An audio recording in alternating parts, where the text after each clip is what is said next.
ጀርባህን አየሁት ጅራፍ አክስሎታል እጅና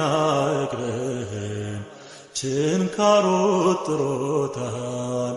ከጎነ ይፈሳል ደምና ውሃው ልቤን አስለቀሰው ፍቅርህ ኃያል ነው የሾህ አክሊል ከራስ ላይ ያለው የእውነተኛው ፍቅር ምስክር ነው ተስሎብኝ ደም ያጠበው ገጽ አይጠፋኝም ያቃሰትከው ድምፅ አይጠፋኝም ያቃሰትከው ድምፅ